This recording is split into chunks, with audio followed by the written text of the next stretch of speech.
Yeah, well, firstly, afternoon everybody. Firstly, Fassie's injured and he's out for quite some time. And I think we were quite honest about Damien.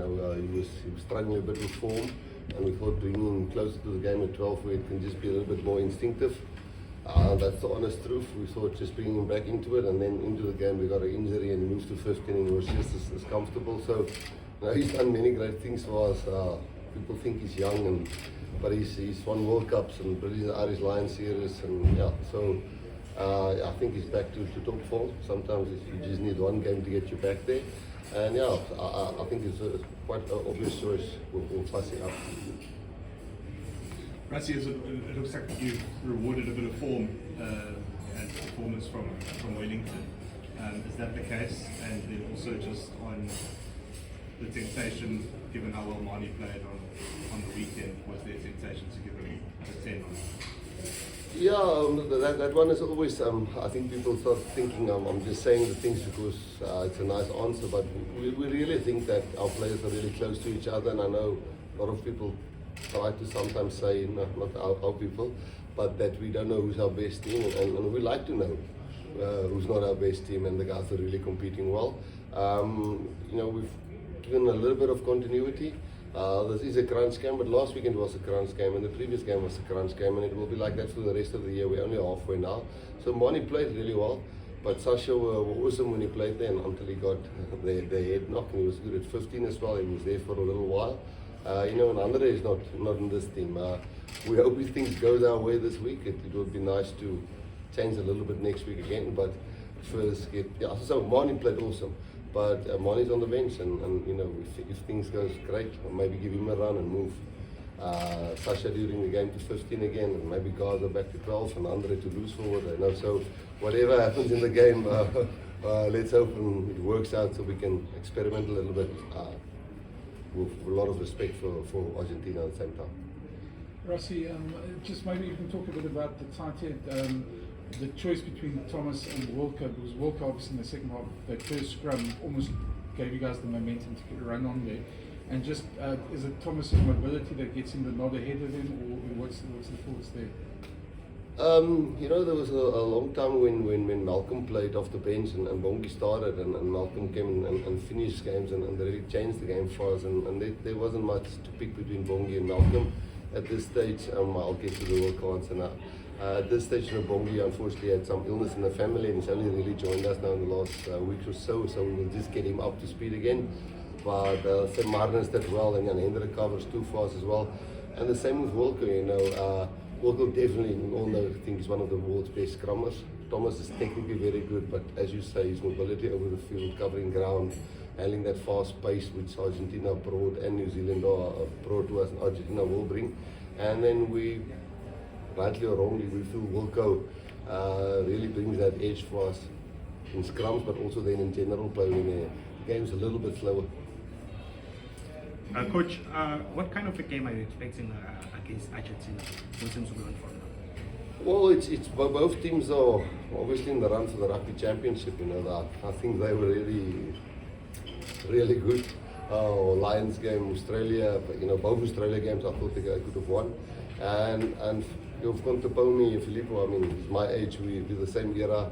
Loba is a great coach, I think he does the lineouts. They've got a high ball coach, I think English, his name's the Irish guy, and then they've got a New Zealander in there, Lynn, I think is his surname. So they've got a lot of experience and different cultures, and their team play all over the world. And you've got them organized, energetic, young guys, fearless, and we've trying to, they'll probably come and try and score 3 tries against us to try and be in the mix for the rugby championship. Rassie, looking at your centre pairing, normally when you see Damien Allen come in, and even Jesse are normally a combo, or you wanting to see how Kainan goes with Damien Allen as a combination? I think earlier this year we also had Damien and Kainan together. I'm not quite sure, I think so. But, Damien and Lucanio was a combo at one stage. Lucanio is coming back, the URC is playing, he's in the mix in a week or so. Kainan and Andre is a great combo. We enjoy Andre off the bench. But if you just look at the changes we've made, it's mostly injury forced, and we thought, Kainan really, when he he's close to the ball, and I feel also makes a little bit more instinctive calls where he doesn't have to stand there on the wing and work with the fullback and so on. I think he's, again, like Damien, sometimes a really good instinctive player. And to have Damien Dalende come in whilst Andre Esterhuizen are missing out. Jesse will play for us a lot more, so it's nice to try the combos.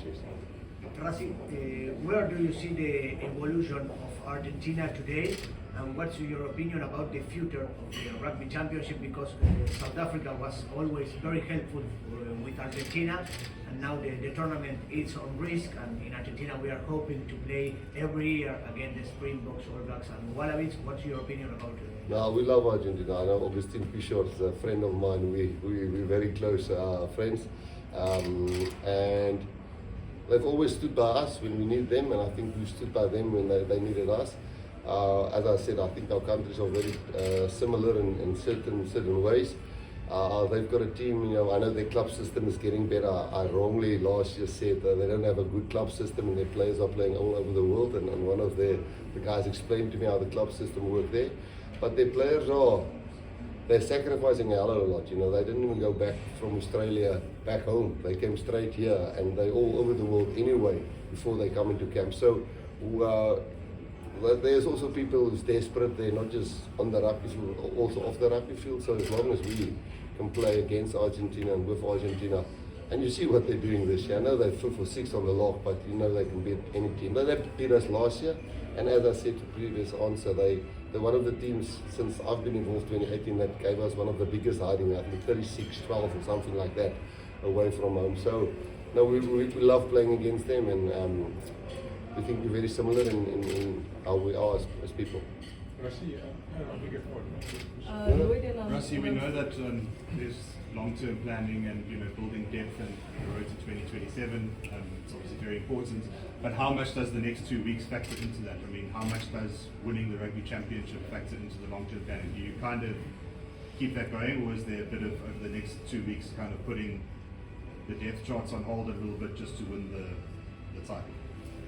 Yeah, I think the team we picked was definitely with Argentina in mind to try and win this game. They're speedy, they're bouncy. Sinti's the 7th player, Chocobaras. I mean, Albanese, I don't know how to say his surname exactly. I think he's back. The 9 is unbelievably pacey. The wingers are both pacey. The fullback is so experienced. And they really got a well-balanced team and the lineouts and everything. So we thought this team that we picked, not just for continuity from last week, even if we lost last week, I think the mix of this team, obviously, would have loved to have Lewis still in the mix, and was pick us, should we pick Sosa or not, and Franco in this game or not.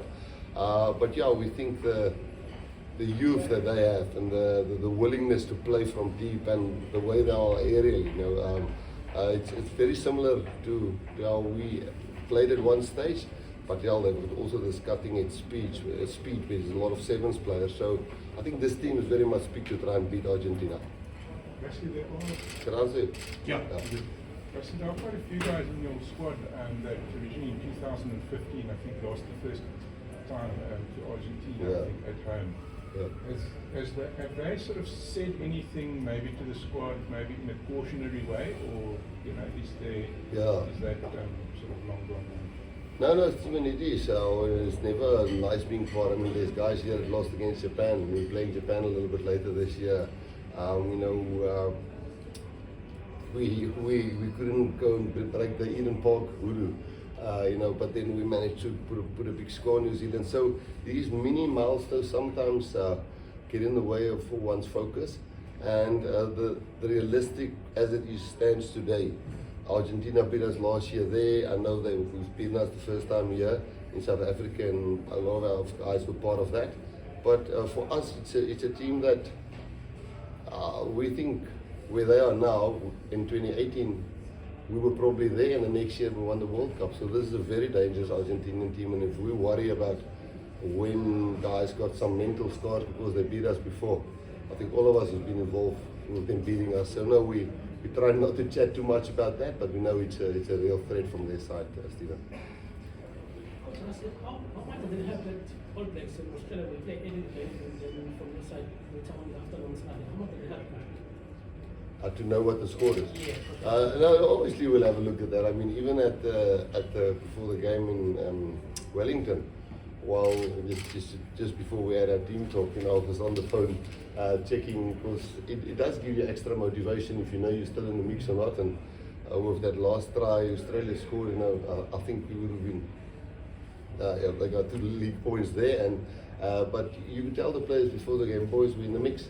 We win this game, rugby championships alive. So we will definitely look at the score and what the score is there.